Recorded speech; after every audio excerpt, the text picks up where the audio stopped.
Hello my dear friend, welcome to my channel. आज हम लोग इस वीडियो में देखने वाले हैं क्लास 12 के इंग्लिश सब्जेक्ट से लेसन 2 लॉस्ट स्प्रिंग का हिंदी एक्सप्लेनेशन। ये जो वीडियो है आपके लिए बहुत इंपॉर्टेंट होने वाली है क्योंकि ये जो लेसन है ये आपके न्यू सिलेबस का है, तो आप सभी बहुत ध्यान से देखिएगा। तो चलिए हम लोग स्टार्ट करते हैं। तो जो हमारा लेसन है लॉस्ट स्प्रिंग, इसकी जो राइटर है वो है एर्नेस्ट यंग। तो चलिए सबसे पहले लेसन स्टार्ट करने से पहले हम लोग अबाउट द ऑथर कुछ देख लेते हैं। चलिए हम लोग स्टार्ट करते हैं। तो जो एर्नेस्ट यंग थी वो कौन थी, चलिए देख लेते हैं। तो Ernest Young was born in Rourkela and spent her childhood and adolescence in Hyderabad. तो जो एर्नेस्ट यंग थी उनका जब उनका जन्म हुआ था 1964 में हुआ था, और कहाँ पे हुआ था, राउरकेला में हुआ था।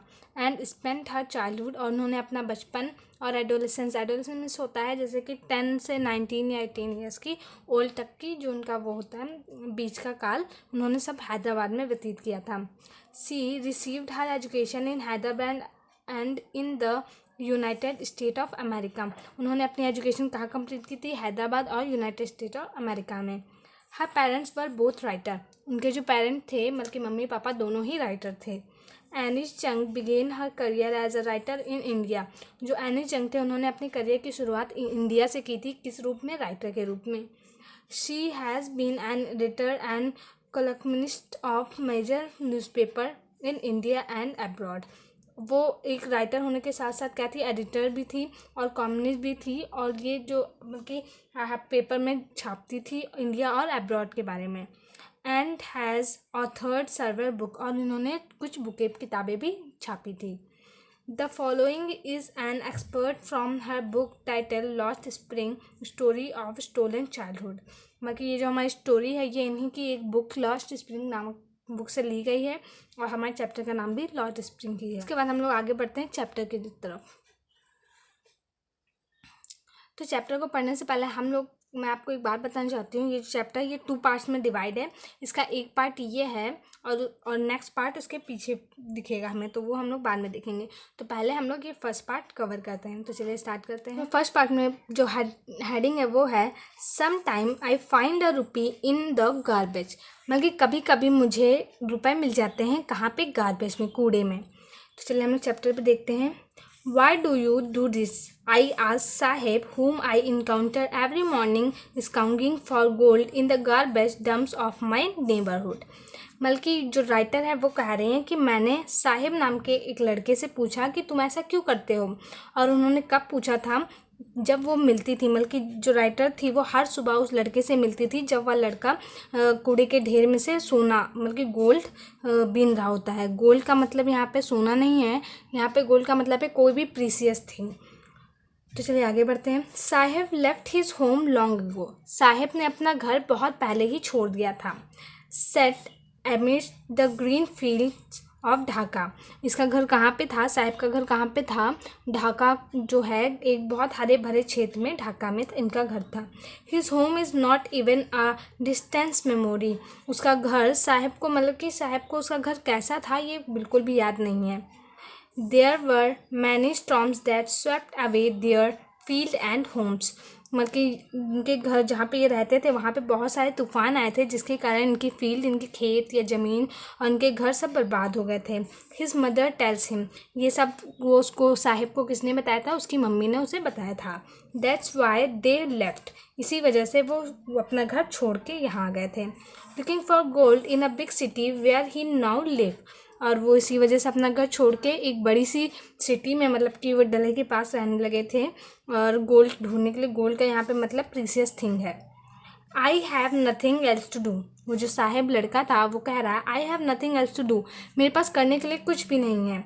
ही मटर्स, मतलब कि वो बड़बड़ाते हुए कहता है, लुकिंग अवे, दूर देखते हुए। गो टू स्कूल आई से ग्लिबली। यहाँ पे जब वो लड़का कहता है कि I have nothing to do else, मेरे पास करने को कुछ नहीं है, तो यहाँ पे राइटर कहती है गो टू स्कूल, तुम्हारे पास करने को कुछ नहीं तो तुम स्कूल जाओ। आई से ग्लिबली, मैंने सही जल्दी से कहा। Realising immediately how hollow the advice must sound. जैसे ही राइटर ने ये कहा तो उसे तुरंत ही ये रियलाइज़ हुआ कि ये मैंने जो उसे कहा है कि तुम स्कूल जाओ, ये कितना खोखली सी बात है, मतलब कि वो इतना गरीब स्कूल जा ही नहीं सकता। तो जब राइटर ने ये कहा तो वहाँ पे वो जो बच्चा होता है वो बोलता है there is no school in my neighbourhood, मतलब कि मेरे आसपास में कोई भी स्कूल नहीं है। When they built one I will go, जब यहाँ पे हो जाएगा तो मैं वहाँ चला जाऊँगा। इसलिए आगे बढ़ते हैं। If I start a school will you come, तो यहाँ पे राइटर बोलती है अगर जो मैं स्कूल शुरू करूँ तो क्या तुम आओगी। आई आस्क, मैंने उससे पूछा, हाफ जोकिंग मजाक में। येस ही से स्माइली ब्रॉडली, जब राइटर ने ये पूछा कि अगर जो मैं स्कूल स्टार्ट कर दूँ क्या तुम वहाँ पे आओगे, तो जो वो साहिब होता है वो बहुत ही स्माइल करते खुशी के साथ कहता है हाँ yes. A few days later, कुछ दिन हो गए, कुछ दिनों के बाद I see him running up to me, उसको वो देख, जो राइटर होती है वो साहब को देखती है, उसकी तरफ दौड़ के आता हुआ है। इज़ योर स्कूल रेडी, वो जो साहब होता है वो राइटर से पूछता है क्या तुम्हारा स्कूल बन गया है। It takes longer to build a school, तो वो जो राइटर होती है वो कहती है जो स्कूल बनने में बहुत सारे दिन लगते हैं, मतलब कि अभी बहुत समय है। आई से, मैं कहती हूँ, embraced eight having made a promise that was not made, उसके बाद जब वो चला जाता है फिर वो अपने किए हुए प्रॉमिस पे बहुत शर्मिंदा होती है। उसने ऐसा प्रॉमिस कर दिया था जो पूरा नहीं कर सकती थी। But promise like mine abroad in every corner of his bleak word, लेकिन जो मैंने प्रॉमिस किया था इसी प्रकार के बहुत सारे वादे उसके पूरे अंधकार में संसार में होते रहते हैं, मतलब कि ये कोई नई बात नहीं थी। After month of knowing him, मतलब कि कुछ महीने बीत जाने के बाद जब मैं उसको जान गई, I ask him his name, तब मैंने उससे उसका नाम पूछा। साहिब ए आलम ही अनाउंस्ड, जब राइटर से नेम पूछा तो जो साहिब था उसने बताया कि Sahib e Alam. He does not know what it means, जो साहिब था वो अपने नाम का मतलब नहीं जानता था। If he knew it meaning, अगर जो वह जान गया कि उसके नाम का मतलब होता है लॉर्ड ऑफ द यूनिवर्स, पूरे संसार का भगवान, he would have a hard time believing it, तो उसे एक लंबा समय लगेगा ये विश्वास करने में कि ये मेरे नाम का मतलब होता है कि पूरे संसार का भगवान। Unaware of what his name represent he roamed the street with his friend and army of barefoot boys, तो बिना अपने नाम का मतलब जाने हुए वह पूरी गलियों में घुमा करता है, स्ट्रीट में घुमा करता है अपने दोस्तों के साथ, और वो जो उनके दोस्त होते हैं पूरा सभी नंगे पैर घुमा करते हैं पूरी गलियों में। उसके बाद आगे देखते हैं हम लोग। Who appear like the morning birds and disappear at noon, जो ये लोग घूमते हैं तो इसकी किस तरीके के लगते हैं, जो चिड़िया होती हैं सुबह चहचहाती हुई उनकी तरह लगती हैं, और ये दोपहर होते होते सब गायब हो जाते हैं। Over the month I have come to recognise each of them, जैसे ही महीने बीते मैं इन सब को मतलब कि जानने लगी थी, ये राइटर ऐसा कहती हैं। उसके बाद आगे बढ़ते हैं हम लोग। Why are not you wearing chappals I ask one, तो जो राइटर थी तो उन लड़कों के ग्रुप में से पूछती हैं कि आप लोग चप्पल क्यों नहीं पहनते हो, तो यहाँ पे जो इनमें से एक लड़का होता है वो रिप्लाई करता है my mother did not bring them down from the self, तो ही आंसर सिंपली, तो उसमें क्या होता है जब राइटर ये पूछती हैं कि आप लोग स्लीपर क्यों नहीं पहनते हो, तो उसमें से एक बच्चा कहता है कि जो मेरी मम्मी हैं वो मेरी स्लीपर कबर्ड के या सेल्फ के ऊपर से नहीं नीचे उतारती हैं। तो यहाँ पे उसके बाद क्या होता है देखते हैं। Even if she did he will throw them off at another who is wearing shoes that do not match, तो उनमें जब ये लड़का कहता है तो उसके बाद एक दूसरा लड़का होता है जो कि शूज़ पहने होता है जो कि मैच नहीं कर रहे होते हैं, वो कहता है अगर जो इसकी मम्मी उतार भी देंगी तभी भी ये उसे फेंक देगा। One I comment on it, जब वो राइटर होती है जब वो इस पर कमेंट करती है, he shuffles his feet and says nothing, तो जो है वो जो लड़का होता है वो अपने पैरों को हिलाता है और कुछ भी नहीं कहता है। आई वॉन्ट शूज़, मुझे शूज़ चाहिए, मुझे जूते चाहिए, सेज अ थर्ड बॉय, एक तीसरा लड़का कहता है। हु हैज़ नेवर वोन a pair all his life, जिसने अभी पूरी ज़िंदगी में कभी भी जूते नहीं पहने थे। Travelling across the country I have seen children walking barefoot, मैं कि पूरे देश में टहलते समय मैंने देखा है कि बहुत सारे बच्चे नंगे पैर घूमते रहते हैं। In cities on village roads, कहाँ पे घूमते रहते हैं, शहरों और विलेज गाँव की गलियों में। It is not lake of money but a tradition of stay barefoot, मतलब कि यह पैसों की कमी नहीं है, ये एक परंपरा है नंगे पैर घूमने की। It is one explanation. यह एक उदाहरण है। I wonder if this is only an excuse to explain away a perpetual state of poverty. मतलब वो से आश्चर्य होती हैं कि वो अपनी गरीबी की दशा को छुपाने के लिए ये कैसा एक्सक्यूज़ हम लोग को देते हैं। तो चलिए आगे बढ़ते हैं हम लोग। I remember a story a man from Udupi once told me. तभी अचानक से राइटर को एक स्टोरी याद आ जाती है जो एक व्यक्ति सुनाता है उदुपी का। As a young boy he would go to school past an old temple. जब वह एक युवा व्यक्ति था तब वो मंदिर के पीछे बने स्कूल में जाता था। Where his father was a priest, जहाँ पे उसके पिता क्या थे, पुजारी थे। He would stop briefly at the temple and pray for a pair of shoes. तो वो वहाँ पे हमेशा जब भी स्कूल जाता था तो वहाँ पे टेम्पल के पास पहले रुकता था और वहाँ पे भगवान से प्रे करता था कि मुझे एक जोड़ी जूते चाहिए। 30 years later I visited his town and the temple which was now drowned in an air of। तो जब 30 साल हो गए, 30 साल के बाद जो वो राइटर थे वहाँ दोबारा गए मतलब कि उस टाउन और टेम्पल में, तो उन्होंने देखा कि वो जो टेम्पल वगैरह था वो सब धूल से भर गया हुआ है, धूल उस पर पड़ी हुई है।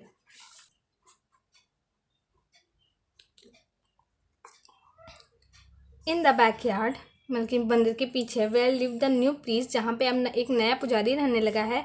There were red and white plastic chair, वहाँ पे रेड और वाइट कलर की प्लास्टिक की चेयर पड़ी हुई हैं। A young boy dressed in a grey uniform wearing socks and shoes arrive panting and threw his school bag on a folding bed. तो वो देखती है कि वहाँ पे जहाँ पे पहले दूसरा पुजारी रहता था अब वहाँ पे एक नया पुजारी आ गया है और वहाँ पे रेड और वाइट कलर की प्लास्टिक की चेयर पड़ी हुई हैं और एक लड़का वहाँ पे आता है थका हाफता हुआ, जो कि एक यूनिफॉर्म पहने हैं ग्रे कलर की और शूज़ और सॉक्स भी पहने हुए हैं और वो आता ही अपना बैग जो है वो फोल्डिंग बेड पे फेंक देता है। लुकिंग एट द बॉय, वो लड़के को देखती रहती है। I remembered the prayer another boy had made to the goddess when he had finally got a pair of shoes. Let me never lose them. तब वो सोचती है, उसको देखते देखते वो सोचती है उस लड़के के बारे में जो कि भगवान से प्रे करता है कि मुझे अगर जो जूते मिल जाते हैं तो मैं कभी भी उन्हें नहीं खोऊंगा। The goddess had granted his prayer, और भगवान उनकी प्रार्थना सुन भी लेते हैं। Young boys like the son of the priest now wear shoes, और जो वो लड़का था, युवा लड़का था, वो जो पुजारी का लड़का था वो अब शूज़ पहने हुए था। But many others like the black pickers in my neighbourhood remain shoeless. लेकिन अभी ऐसे बहुत सारे, ब्लैक पिकर्स मीन्स होता है कूड़ा बटोरने वाले, लेकिन अभी बहुत सारे ऐसे कूड़े बटोरने वाले लोग हैं मेरे पास पड़ोस में जो कि शूज़ नहीं पहनते हैं। चलिए आगे बढ़ते हैं। My acquaintance with the barefoot rag pickers lead me to Seemapuri, बल्कि ये जो बेयर फूड लोग थे उनसे मेरी पहचान के कारण ही मैं सीमापुरी गई। A place on the periphery of Delhi yet meals away from it, जो कि कहाँ है, पेरीफेरी जो मतलब कि दिल्ली से मीलों दूर है। इट मेटाफ्लक्सी, बल्कि इसमें तुलना की गई है कि वो प्लेस सीमापुरी है एक और एक दिल्ली है। Those who live here are squatter who came from Bangladesh back in 1971। जो लोग यहाँ पे रहते हैं उन्हें स्क्वैटर्स कहते हैं। बल्कि स्क्वैटर मीन्स होता है कि जो लोग के पास कोई भी आइडेंटिटी नहीं होती है, वो लोग बिना किसी आइडेंटिटी के यहाँ पे रहते हैं। और ये लोग कहाँ से आए थे, बांग्लादेश से आए थे। कब आए थे, 1971 में। Sahib family is among them, जो साहिब की फैमिली होती है वो उन्हीं में से एक होती है। सीमापुरी वॉज देन अ वर्डनेस, मतलब जो सीमापुरी जगह है, प्लेस है, वो बिल्कुल ही बेकार है, मतलब किसी भी काम की नहीं है। इट स्टिल इट, वो अभी भी बेकार ही है। But it is no longer empty, लेकिन फ़र्क सिर्फ इतना है कि वो अब खाली नहीं है। इन स्ट्रक्चर ऑफ मड, वहाँ पे जो मिट्टी के घर बन गए हैं विथ रूप ऑफ टिन एंड टारपुलिन, और जो उसकी छतें भी बन गई हैं काहे की, टिन या टारपुन की। Divide two swag ranges of running water, बल्कि वहाँ पे कोई भी सुविधा नहीं है नहाने धोने की, रेंजेस की और रनिंग, बल्कि कोई भी पानी वानी की सुविधा नहीं है। फिर भी वहाँ पे लिव 10,000 रैक पिकर, फिर भी वहाँ पे 10,000 कूड़ा बटोरने वाले लोग रहते हैं। They have lived here for more than 30 years without an identity, वो यहाँ पे 30 सालों से रह रहे बिना किसी पहचान के। विदाउट परमिट, बट बिना किसी परमिट के, but with ration card that get their name on voter, लेकिन मतलब उनके पास कोई परमिट नहीं है, कोई कार्ड नहीं है, आइडेंटिटी नहीं है, उनके पास सिर्फ राशन कार्ड है जिससे कि उनका नाम वोटर लिस्ट में चढ़ा हुआ है।